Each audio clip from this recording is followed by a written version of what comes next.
మీకు అర్థం కావడం కోసం ఒక ఎగ్జాంపుల్ నోట్ చూపిస్తాను, దాన్ని చూడండి. మీకు ఒకవేళ ఈ పద్ధతిలో నేను చెప్పిన మెథడ్స్తో మీకు ఈజీగా అనిపిస్తే ఇది ఫాలో అవ్వండి. లేదు మీరు ఆల్రెడీ ఒక మెథడ్ ఫాలో అవుతున్నాము, అదే ఈజీగా ఉంది అంటే అదైనా ఫాలో అవ్వండి.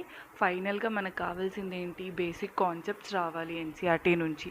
అదే మనం మెయిన్ మోటో కాబట్టి మీరు ఏది ఫాలో అయినా పర్లేదు. కాకపోతే నాకు ఇది సక్సెస్ అనిపించింది. ఇలా గుర్తుపెట్టుకోవడం వల్ల నాకు ఎక్కువ డేస్ గుర్తుంది. సో మీకు ఇది చూపిస్తున్నాను, చూడండి. ఇది 1991 economic reforms, class 11th NCERT chapter 3.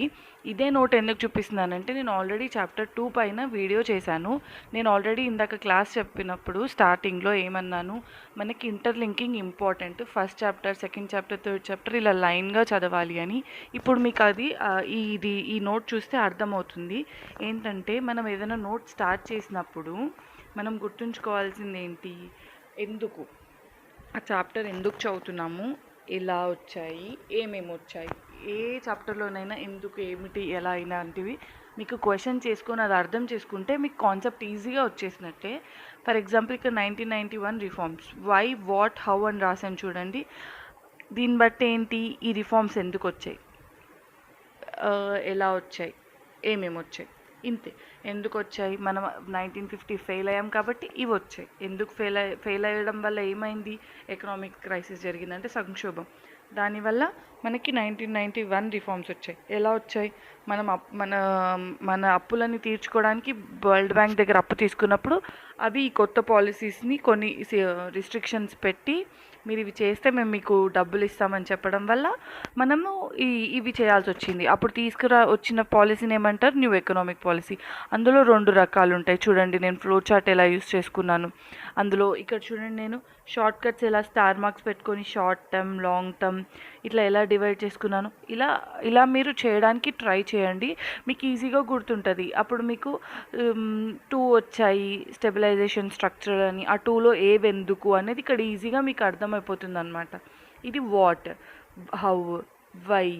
So ఇట్లా 3 పాయింట్స్లో మీకు ఈ చాప్టర్లో ఏముంది, అసలు ఈ చాప్టర్ దేని గురించి చెప్తుంది అనేది ఇక్కడ ఈ 3 పాయింట్స్లో మీకు అర్థమైపోతుంది. సో ట్రై చేయండి ఇలా మేక్ చేయడానికి. సో ఈ స్ట్రక్చరల్ చేంజెస్ ఇవి ఉన్నాయి కదా, అంటే ఏమైతే రిఫార్మ్స్ తెచ్చారో అవి మనం తర్వాత ఇవి స్టెప్ అయిపోయాక నెక్స్ట్లో వాటిని ఎక్స్ప్లెయిన్ చేసుకుంటాం. సో అందులో ఒకటి లిబరలైజేషన్ అంటే మీకు మీనింగ్ తెలియకపోతే ఇక్కడ రాసుకోండి సైడ్కి ఎక్కడైనా. ఒకవేళ మీకు తెలిస్తే అవసరం లేదు. లిబరలైజేషన్ అంటే ఫ్రీగా వదిలేయడం. ఎలాంటివి ఫ్రీగా వదిలేశారు, industrial sector, financial sector, tax, foreign exchange, trade. So ఇందులో స్ట్రిక్ట్ ఉన్న రూల్స్ అన్నిటినీ స్ట్రిక్ట్ లేకుండా ఇప్పుడు ఫ్రీగా వదిలేశారనమాట ఈ 5 టాపిక్స్ని. దీంట్లో ఏమేమి ఫ్రీగా వదిలేశారో ఇక్కడ నేను రాశాను. ఫైనాన్షియల్లో ఆర్బీఐని కి స్ట్రిక్ట్గా కాకుండా ఆర్బీఐ మెయిన్ రెగ్యులేటర్గా ఉండేది. ఆర్బీఐ చెప్పినట్టే మిగతావన్నీ పనిచేసాయి. ఇప్పుడు అలా కాకుండా, ఇప్పుడు ఫర్ ఎగ్జాంపుల్ ఇండస్ట్రీ అనుకోండి, కొన్నిటికి లైసెన్స్ తీసేసాయి, ఓన్లీ కొన్నిటికే పెట్టాయి. అవి గుర్తున్నాయి రాయకూడదు, గుర్తులేనివి అలా అనమాట. లైసెన్స్ తీసేసాయి, స్మాల్ స్కేల్ ఇండస్ట్రీకి రిజర్వేషన్ చేశాయి. సో ట్యాక్స్లో 2 ఉంటాయి. ఇట్లా ఏదంటే అలా షార్ట్కట్గా రాసుకోవాలి. మనము ఎలా ట్రై చేయాలంటే చాలా చిన్నగా ఉండేలా చూసుకోవాలి నోట్. ఇది చూడండి, ఇప్పుడు నేను ఈ చాప్టర్ మొత్తాన్ని 2 పేపర్స్లో, జస్ట్ 2 పేపర్స్లో చేశాను. సో మీరు ఇలా 2 పేపర్స్లోనే చేయాలి అని కాదు, ఎంత చిన్నగా ఉంటే మీరు అంత ఎక్కువగా, అంటే ఇప్పుడు మీరు ఈజీగా రివైజ్ చేసుకోవాలంటే నోట్ అనేది చాలా చిన్నగా ఉండాలి, అందుకు గుర్తుపెట్టుకోండి. నెక్స్ట్ వచ్చేసి చూడండి, ప్రైవేటైజేషన్, గ్లోబలైజేషన్. 3 స్టెప్స్ తీసుకున్నారు కదా ఆ రిఫార్మ్స్లో, ప్రైవేటైజేషన్, గ్లోబలైజేషన్. ప్రైవేటైజేషన్లో చూడండి నేను ఎలా రాశాను, గవర్నమెంట్ నుంచి ప్రైవేట్కి వెళ్తే ప్రైవేటైజేషన్.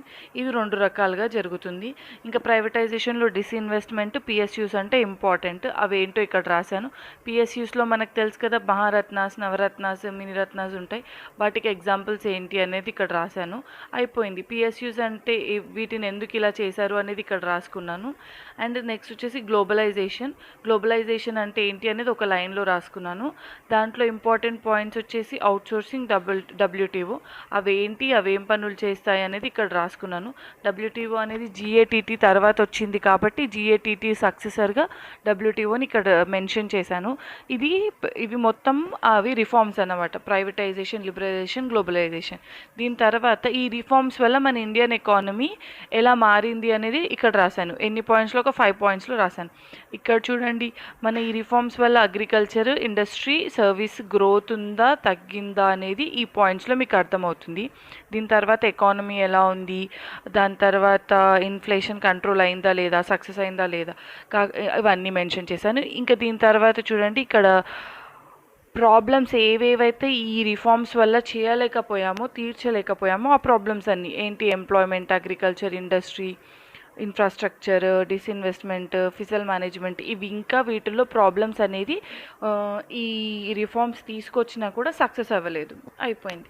ఇంత 2 పేజెస్లో చాప్టర్ అంతా ఇక్కడే ఉంది. సో ఇలా చేయడానికి ట్రై చేయడం వల్ల మీకు కాన్సెప్ట్ అనేది ఈజీగా, ఇందులో ఈ రిఫార్మ్స్ ఏం తీసుకొచ్చాయి, కాన్సెప్ట్ ఏంటి అనేది మొత్తం మీ ఫింగర్ టిప్స్లో ఉంటుంది. సో ఇది నేను ఫాలో అయిన పద్ధతి. మీకు ఒకవేళ నచ్చితే ఫాలో అవ్వండి, లేదు మీరు ఆల్రెడీ ఫస్ట్ మెథడ్ ఏదైనా ఫాలో అవుతుంటే దాన్నే ఫాలో అవ్వండి. ఫైనల్గా ఒకటే, మనకు కాన్సెప్ట్ అర్థం అవ్వాలి. ఈ ఎన్సీఆర్టీస్లో ఉన్న కాన్సెప్ట్ అంతా అర్థం అవ్వాలి. సో ఇంతతో ఇక్కడ మనం వీడియో ఎండ్ చేద్దాము. మీకు ఒకవేళ నేను చెప్పిన మెథడ్ నచ్చితే లైక్ చేయండి, సబ్స్క్రైబ్ చేయండి. Thank you for watching.